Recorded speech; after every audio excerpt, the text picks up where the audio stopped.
ठीक है, अच्छा अब सवाल शामिल कर लें। गुलाम हुसैन कराची से क्या जानना चाहते हैं? पाकिस्तान और सऊदी अरब के दरमियान जो दिफाई माहिदा हुआ है, इसके तहत पाकिस्तान पर हमला सऊदी अरब पे हमला तस्वर होगा और सऊदी अरब पे हमला पाकिस्तान पर हमला तस्वर होगा। तो सर, हाल ही में इंडिया ने जंग की धमकी दी है, तो क्या ये धमकी सऊदी अरब को धमकी तस्वर नहीं होगी और सऊदी अरब को क्या इसकी मजम्मत नहीं करनी चाहिए एज अ पार्टनर? देखिए, सऊदी अरेबिया के ऊपर हमला होगा तो पाकिस्तान उनकी मदद करेगा। सवाल यह है कौन सऊदी अरेबिया के ऊपर हमला करेगा, कौन कर सकता है? क्या अमेरिका सऊदी अरेबिया के ऊपर हमला करेगा? वो तो उनके अलायंस है, वो तो 3 बिलियंस ऑफ डॉलर्स की इन्वेस्टमेंट है सऊदी अरेबिया की अमेरिका के अंदर। वहाँ अमेरिका ने अपना बेस भी बनाया हुआ है, डिफेंस पैक्ट भी है सऊदी अरेबिया के साथ। तो अमेरिका तो नहीं अटैक करेगा। अगर अमेरिका सऊदी अरेबिया को नहीं अटैक करेगा तो इसराइल भी नहीं करेगा। इसकी वजह यह है कि इसराइल और America are allies and America and Saudi Arabia are allies. तो किसकी तरफ से थ्रेट है सऊदी अरेबिया को? किसी गल्फ कंट्री की तरफ से तो थ्रेट नहीं है। हाँ, एक वक्त थ्रेट थी ईरान की तरफ से, मगर जब से ईरान सऊदी अरेबिया के तल्लुकात अच्छे हुए हैं वो ख़त्म हो गई है थ्रेट। अब कोई थ्रेट नहीं है सऊदी अरेबिया को। वो और बात है, इंटरनल कुछ हो सकता है, वो तो होता ही रहता है इन मुल्कों में, मगर कोई थ्रेट नहीं है। एक थ्रेट रह गई, वो है यमन। यमन के हूथीज़ जो हैं वो नहीं मानते, वो तो सऊदी अरेबिया के पीछे पड़े हुए हैं। तो अगर यमन की तरफ से फिर को हमला होता है सऊदी अरेबिया के ऊपर या बिगड़ जाते हैं हालात और सऊदी अरेबिया को मिलिट्री सपोर्ट की ज़रूरत है, तो वो पाकिस्तान प्रोवाइड करेगा, कोई इशू ही नहीं है। और वैसे भी अमेरिका तो अभी हाल ही में उन्होंने अपनी बमबारी बंद की है हूथीज़ की, बिकॉज हूथीज़ थ्रेटन कर रहे थे कि हम सारे आपकी शिपिंग को उड़ा के रख देंगे। तो अमेरिका पीछे हट गया क्योंकि इनके एयरक्राफ्ट कैरियर्स भी वहाँ हैं। मगर अगर सऊदी अरेबिया को ज़्यादा ख़तरा है हूथी से, तो सऊदी अरेबिया को पाकिस्तान भी मदद करेगा और अमेरिका भी करेगा।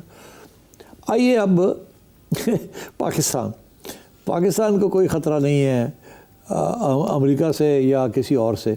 पाकिस्तान को अगर ख़तरा है तो वो इंडिया से है, और शायद आगे जाके गुरिल्ला वॉरफेयर अफगानिस्तान से भी हो सकती है, मगर फौरी तौर पे अगर ख़तरा है तो वो इंडिया से है।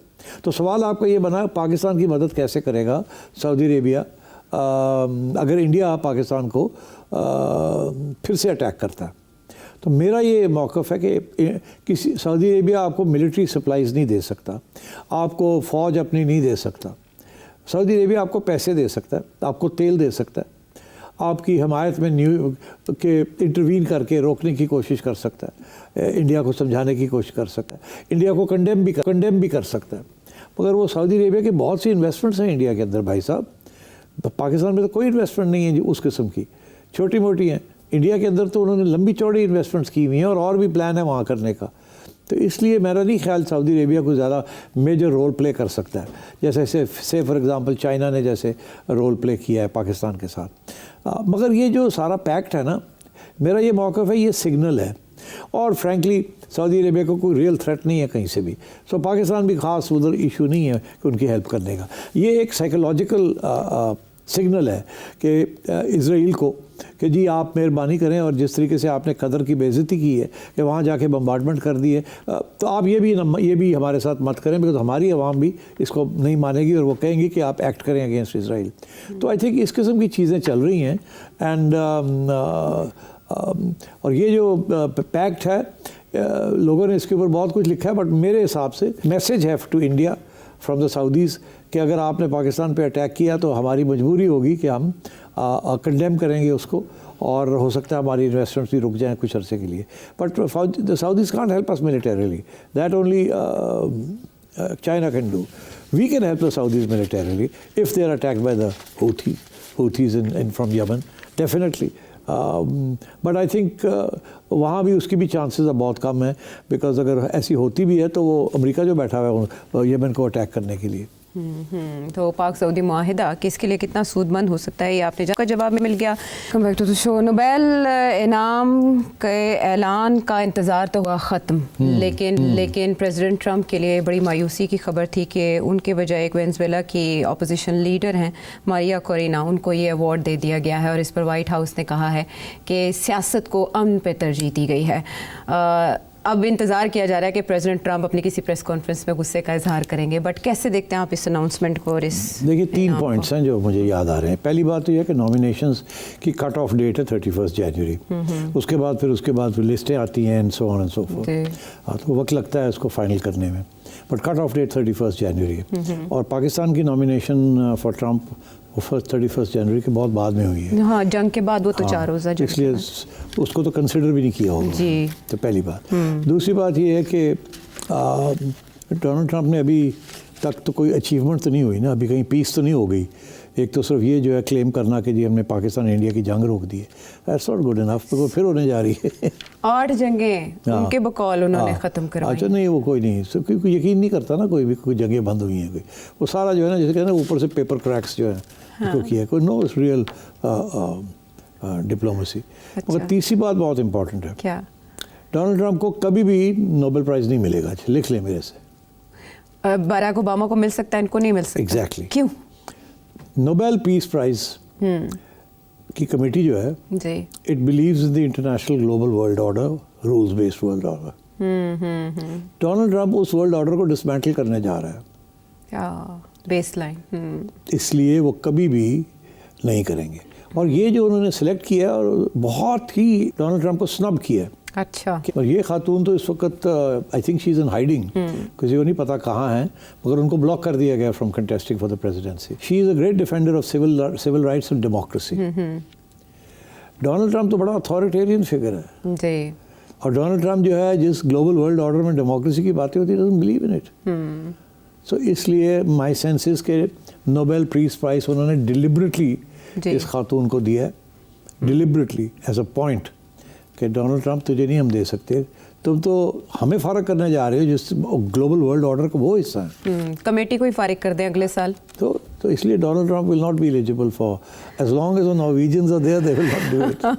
या तो डोनाल्ड ट्रंप खुद डेमोक्रेटिक हो जाए, अथॉरिटेरियन ना बने, बुली ना हो, हेजेमनी ना करें, तो फिर तो और बात है। बट दे मे रिलेंट, और या अगर कोई जेन्युइनली इतनी बड़ी कोई तीर मारते हैं, 2 स्टेट सोल्यूशन हो जाती है, जो कि सारी दुनिया कहती है कि अब 2 स्टेट, 1 स्टेट तो हो नहीं सकती, कोई इम्पॉसिबल है वो, बट 2 स्टेट अगर हो जाती है, डोनाल्ड ट्रंप डज दैट, तो फिर तो शायद definitely can become a contender.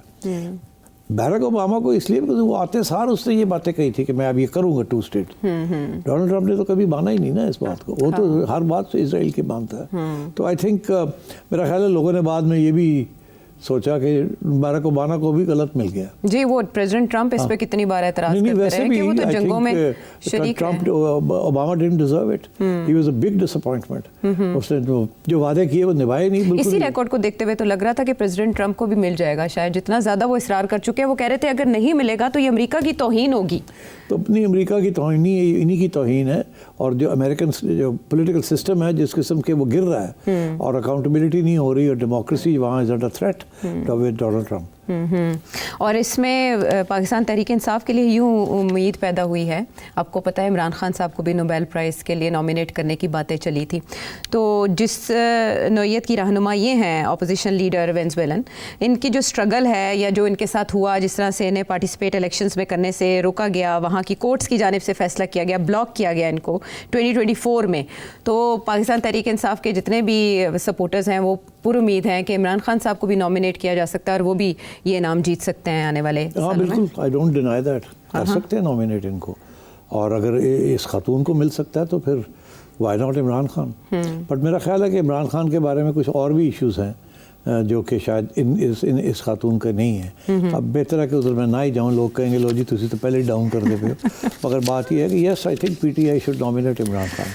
Right, तो ठीक है, अगले साल नॉमिनेशंस में प्रेसिडेंट ट्रंप भी शामिल हो जाएंगे और इमरान खान साहब भी शामिल हो जाएंगे और इन दोनों में होगा फिर मुकाबला नोबेल पीस प्राइज़ के लिए। ठीक है, तो इस वक्त नॉर्वेजियन कमेटी इंतज़ार कर रही है कि प्रेसिडेंट ट्रंप का नज़ला किस पर गिरता है और वो किन ख्यालात का इजहार करते हैं इस बाबत। हम आप शो में साथ देने का शुक्रिया। पाकिस्तान को, स्पेशली लाहौर को, इस वक्त एक क्राइसिस का सामना है कि एक ग्रुप, मजहबी ग्रुप TLPM की जानिब से एहतजाज किया जा रहा है फ़लस्तीन के मसले को लेकर, लेकिन इस पर हमारी हुकूमत मुतहरिक हो चुकी है और दोनों तरफ क्लैशेस की इत्तलात हैं, जिस पर वज़ीर ममलिकत बराए दाखिला तलाल चौधरी ने आज भी प्रेस कॉन्फ्रेंस की मीडिया को बताया कि फ़ैक्ट्स क्या हैं, और उनका ये बताना था कि तशद्दुद किया गया उनकी तरफ से, डंडे और ईंटें जो प्रोटेस्टर्स हैं उनकी तरफ से इस्तेमाल किए गए, रियासत की तरफ से नहीं। हर थोड़े अरसे के बाद सेठी साहब इस तरह का एक मुजाहरा होता है, फिर उसके बाद उसे दबा दिया जाता है, लेकिन फैक्ट्स तक नहीं पहुँचा जाता, ना ही मसले की जड़ ख़त्म की जाती है। अब जो फ़लस्तीन गज़ा का इशू है या इसराइल का, वो तो मुआहिदा हो गया, उस दौरान इनकी तरफ से प्रोटेस्ट का उस तरह से ऐलान नहीं किया गया। यकदम ये सवाल उठा के ये मजहबी जमातें कहाँ हैं, तो उनकी तरफ से एहतजाज का ऐलान कर दिया गया। ऐसा क्यों? हाँ देखें ना, अब यही होता है ना, क्योंकि वो उनकी कंस्टिट्यूंसी है, तो कंस्टिट्यूंसी को तो ज़िंदा रखना होता है, तो ज़िंदा रखने के लिए इस किस्म की चीज़ करनी पड़ती है और अपनी क़यादत को भी खड़ा होना पड़ता है और फिर अपनी स्ट्रेंथ भी दिखानी पड़ती है। मगर मैं ये समझता हूँ कि ये थोड़ा सा इस किस्म की सिचुएशन में हुकूमत को चाहिए प्रिवेंटिव एक्शन लेना।